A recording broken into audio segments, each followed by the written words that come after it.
suivi par le docteur Fiteni. Exactement. C'est drôle. Donc, Ils oui, se sont rencontrés oui, là, dans un autre cadre que l'hôpital, et c'est plutôt sympa. Ils pourront dire on a fait de la radio ensemble. Exactement. Et puis Agnès, c'était bien qu'elle soit avec nous aussi, parce qu'Agnès qui traverse sa maladie en chanson. Alors c'est quoi cette histoire? Bon, avant tout, je voulais dire que je suis ravie d'être parmi vous, ben, même si bienvenue, c'est hein. un contexte compliqué pour moi. Je voulais remercier Marlène qui a eu l'idée de me demander le témoignage. Oui. Et puis Monsieur Fiteni, et à cette occasion, toutes les personnes sur l'ICG qui sont vraiment extraordinaires.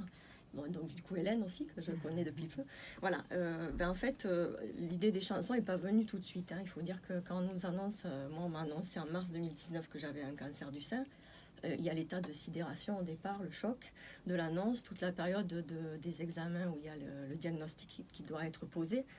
Et en fait, après, finalement, bon, j'ai attaqué ma chimiothérapie et c'est venu du fait que ma maman, en fait, le vit beaucoup plus difficilement que moi, parce que c'est une maman. Et du coup, pour un peu la soulager, je l'ai pris avec humour. Et donc, un jour, je lui ai dit, mais t'inquiète pas, maman, bientôt, c'est ma dernière chimio partie.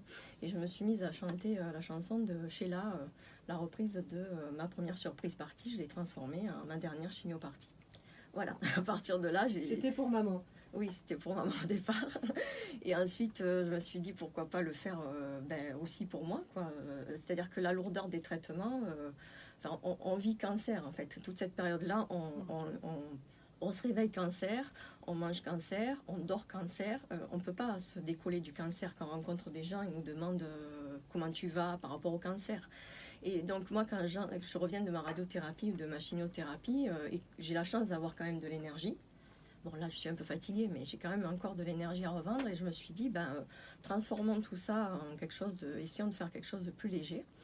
Et donc, je prends des chansons connues et je transforme les paroles sur la traversée de mon cancer. J'essaie d'en faire quelque chose d'un peu humoristique.